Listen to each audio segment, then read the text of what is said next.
Hello and welcome back to another reaction. In this occasion, One Punch Man, episode 2 of the second season. Yes, last time we only got a couple of fights during the episode and not very exciting fights. But we got the reintroduction of a couple of characters. Yeah, because Fubuki was introduced in an episode for a very short amount of time. We only hear her voice and we know that she got a group. That's it. And we got King, which of course was the most powerful man in the world, the strongest man in the world. And now we saw his real side. So yeah, it is exciting. And of course we have Sonic and we have some other characters that we already knew. And of course the introduction of a new one in the last few seconds of the animation.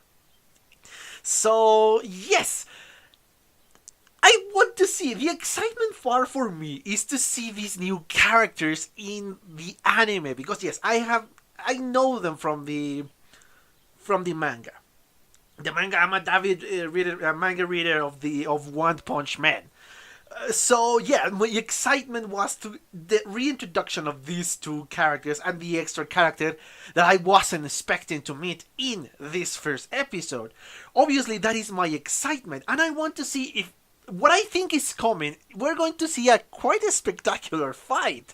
But anyway, I think I'm just blabbling too much into this introduction. So yeah, let's just cut all of this and watch the next episode, shall we?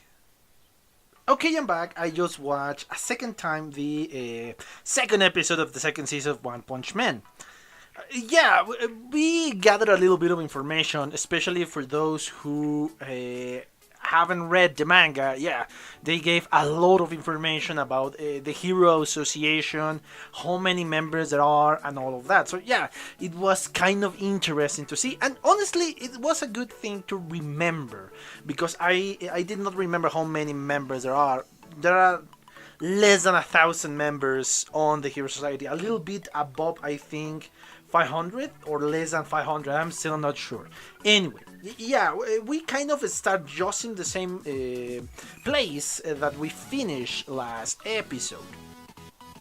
We get the Hero Association, who's recruiting criminals and trying to, well, solve the crisis that is coming on to them. Because yes, there are a lot more monsters now. There are a lot more threats right now. So yes, the Hero Associations wants to control everything, and since they don't have enough members, they're just looking for able bodies so they can fill up their ranks. My guess is in their hope that some of the members that fill up the ranks are, well, going to die, because yes, they are mostly criminals. Of course, they didn't count on Garu. Garu is an amazing character. Again, I'm going to hold back a little bit here because yes, I have so much information about Garu that is incredible. But yeah, he's obscenely strong. I am not sure if he is comparable to somebody else, which again, if I said who I'm comparing to, you're going to kind of say what I'm dealing here. But yeah, he is genuinely strong. That is something you must know. And there is a demonstration here. 3 A-class heroes, and they are not as low ranking as you might think. They were defeated in seconds by this guy, and in very brutal way. We don't get, again, great animation because we don't see that in the manga. So yeah, it's kind of in their favor that yes, we don't see that in the manga. That pretty much what we saw here is what we saw in the manga. But, and this is a great but, if you are going to transform this into animation, you genuinely need to put a lot of effort into it. And in this fight, in this first fight of this episode, I cannot see that effort. I cannot feel the same as I felt when I saw for the first time One Punch Man. I'm going to deal with that in the end. Let's just recapitulate everything else. Okay, we saw Garu defeating the 3 heroes in a very cruel way, defeating the rest of the guys that were supposed to be there to kind of become heroes, and he just goes away. He just living the representative of the association there, scared shitless for obvious reasons. But that is not the major point of the episode. The major point of the episode is, once again, we saw Sonic after Saitama. And of course, we saw Fubuki and her group after Saitama too. So yeah, the first one is kind of dealt by Genos, by not interrupting Saitama in his very, very important task, which is of course playing the video game that he borrowed from King without letting him know. And of course, he just goes after Sonic. Sonic, of course, is full of himself. That you are just a lackey. I'm after Saitama. I'm going to deal with you in seconds. We don't see the fight in here. That is kind of in the same way as the manga. And yes, I'm going to be comparing this a lot with the manga. Then, of course, we saw Fubuki's move. In this case, she's offering to join her group. He's offering Saitama to join her group. Of course, be a high-ranking member, perhaps number 2, number 3, number 4, in the B class. And, of course, her being number 1. Of course, Saitama doesn't even know who the hell she is. He doesn't care. Of course, this irritates Fubuki and his 2 lackeys, and her 2 lackeys, of course. They try to deal with Saitama, but of course, Saitama is way too powerful. He deals with them like they were nothing, because yes, for Saitama, they are literally nothing. And of course, this is when Fubuki enters into action. She is an expert too, just like Tatsumaki, and yes, there is a reason for that. She attacks, she's quite powerful. She could be easily be on the A class heroes, easily, in top ranking if she trains well enough. But of course, we saw kind of her power, but of course, Saitama is not having any of that. He just kind of lectures her that this is not what a real hero should be. Hero doesn't care about rankings. What when you find a very, very strong enemy, because those exist, what are you going to do in that case? You cannot rely on your group. And of course, Fubuki is not happy that being lectured by somebody else who is lower ranking than her. And she attacks, destroying part of the street, crushing Saitama, and of course then trying to cut him. Of course, this is interrupted because we now see the continuation of the fight between Genos and Sonic. Oh god, I forgot his name for a second. Anyway, yeah, Saitama kind of protects Fubuki because of the explosion that Genos did.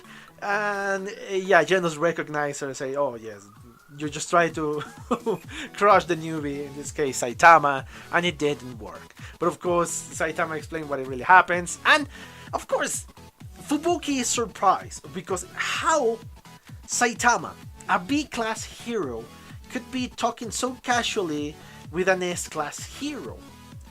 Even worse for Fubuki, this S-class hero is the disciple of this B-class hero. So yeah, this is completely unbelievable for Fubuki. That is not the important part. We saw Sonic and we saw all of that, and we saw the beginning of the fight. This is when I was going to give the show the fighting chance, because this was supposed to be the fight, the first spectacular fight of the second season. It was not in the same level as the first season One Punch Man. This is a decent fight, but it's not in the same level of the first season. At least I don't think it's in the same level. Anyway, again, I'm going to speak about this in the end. There is a lot of stuff I want to say about this. Anyway, we saw, of course, that Saitama is kind of worried because, yeah, Genos might be fast. He's extremely fast in this fight. But Sonic is way too fast. He's incredibly fast. So, yeah, there is a real danger here. Not for Genos, but for the building, because Genos, in case he didn't saw his enemy, he was going to blast everything and he didn't care about anything. So yeah, to protect his house and the street in which he lives, he just knocks Genos down. Not hard, but still enough. And this is when the fight Sonic versus Saitama starts. Of course, Fubuki cannot even see the movements that Genos and Sonic is making. And she doesn't know how the hell did Saitama, a B-class hero, is capable of, well, defeating that. That said, of course, Saitama enters into the fight. Sonic kind of say, oh yes, this after image and all the after image, 10 after image, which is of course impressive for a normal human being. I mean, come on, a human being cannot even do one, much less 10 of them. That is incredibly fast, incredibly fast. And yes, Sonic is kind of confident, but not confident enough, because he knows just how powerful Saitama is. But Saitama just starts a side jump, and she's created a huge amount, like 100 after image of his freaking side jump. And of course everybody's, including Sonic, said, oh my god, what the hell is the deal with this guy? Because yeah, it is impressive. And the only thing that Saitama does is move forwards while jumping sideways, and of course this knocks Sonic down. That is how powerful Saitama is. Sonic is kind of unconscious on the ground.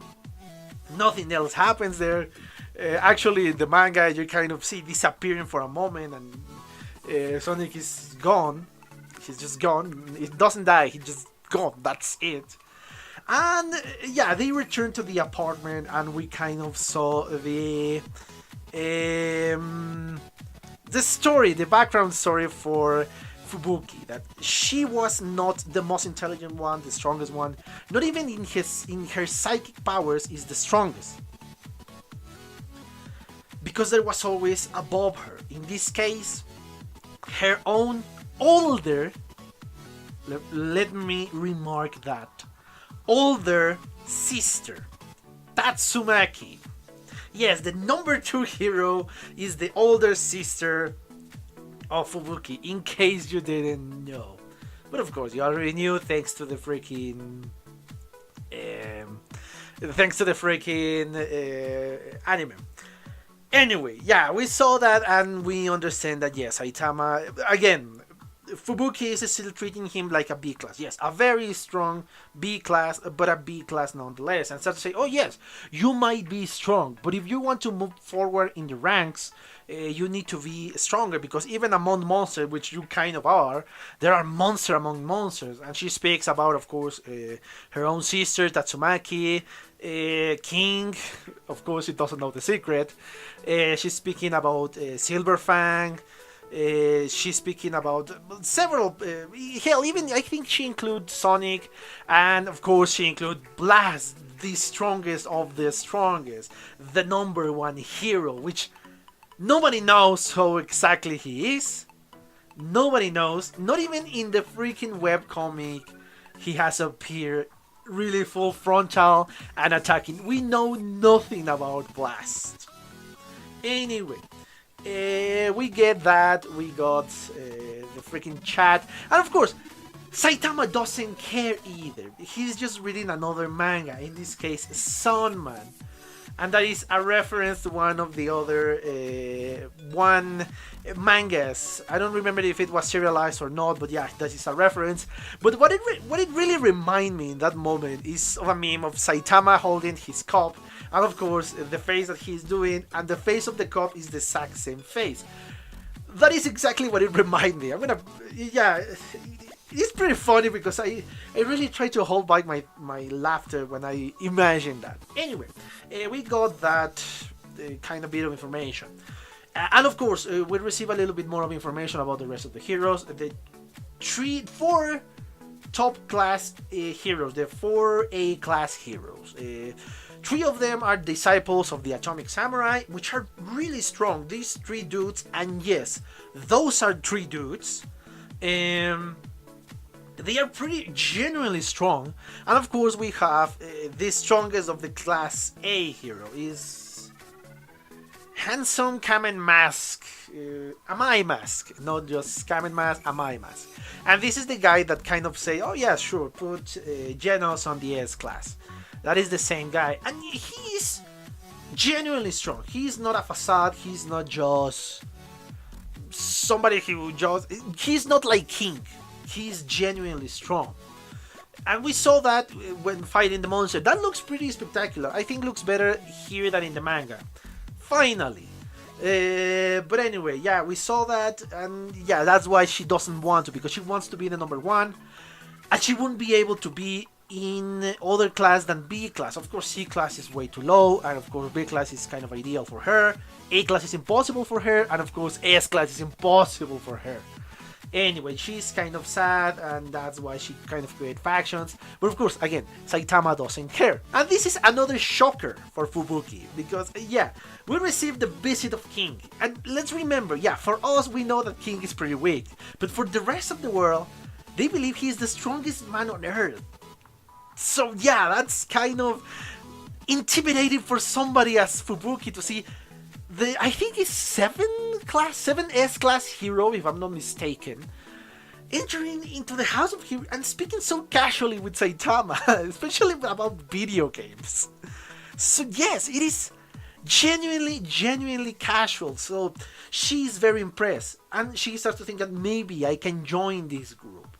Again, this is something different. This is something that is played out differently in the manga. And my guess is we're going to see that in the future. And then our extra scene is deciding the name of the new heroes. In this case, Genos and of course Saitama.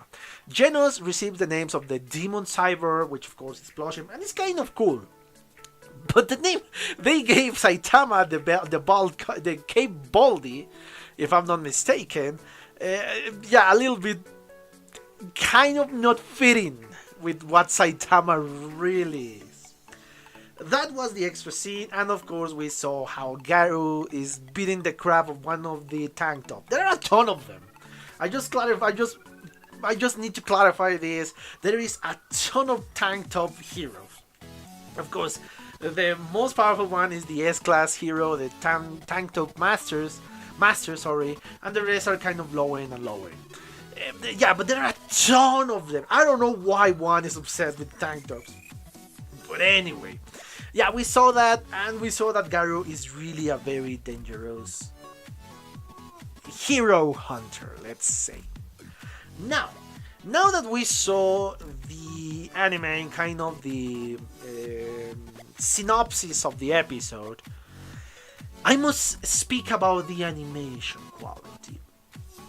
I am very nitpicking with One Punch Man. Why it is like this?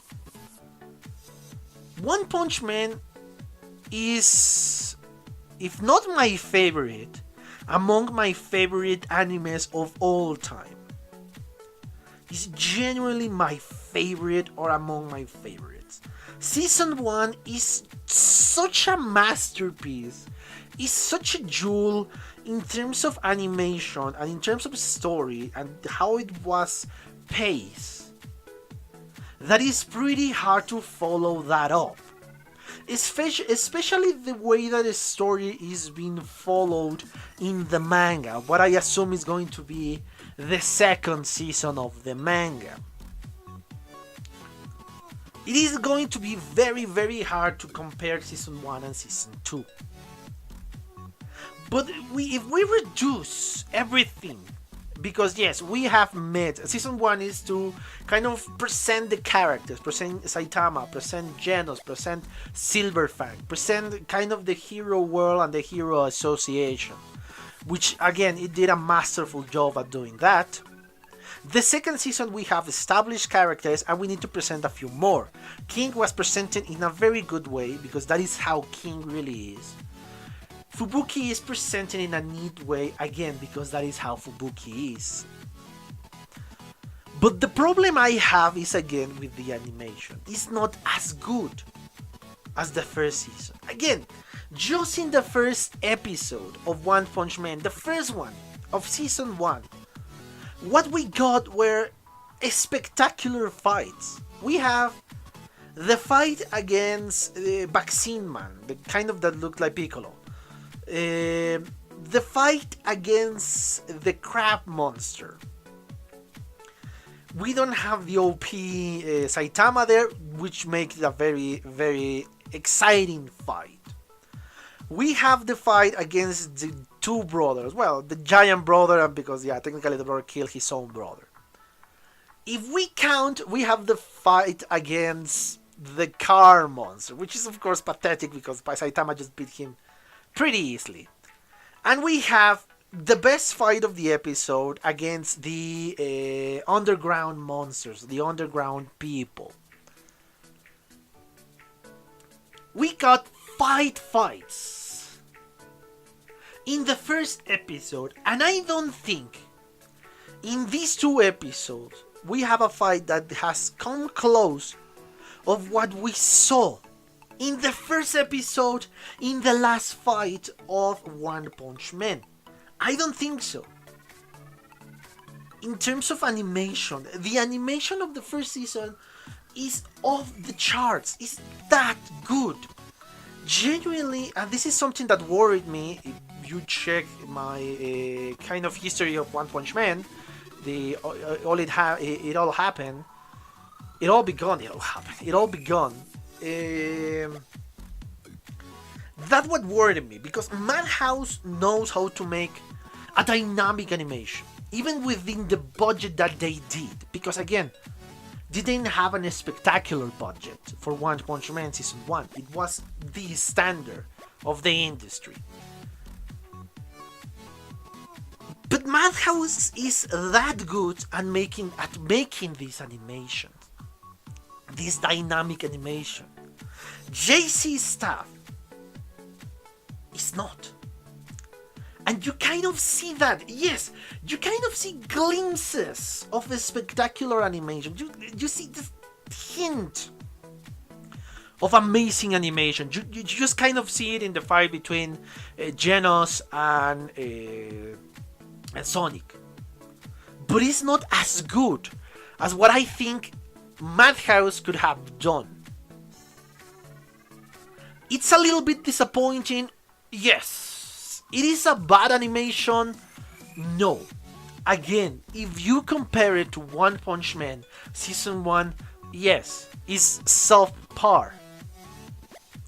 But if you compare it to kind of other animes, it's kind of, yeah, this is a standard for us. That speaks volumes of the first season of One Punch Man. That is such a good season that whatever comes after that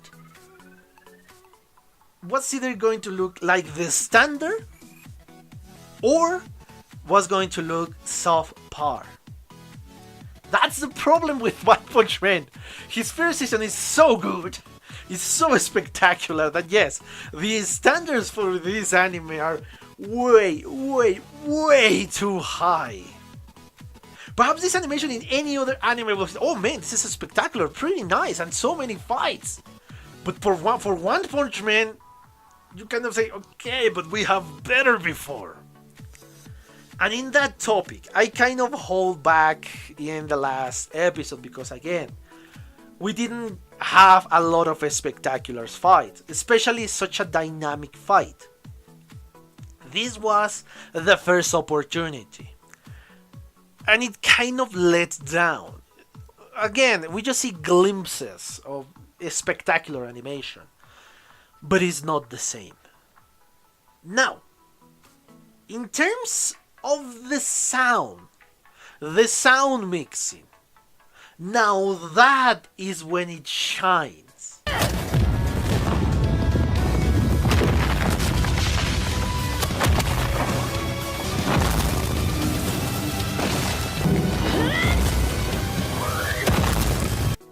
The sound mixing for One Punch Man, the second season, is genuinely spectacular. I love the way the sound well, it's kind of here. It's very brutal, very aggressive, very spectacular.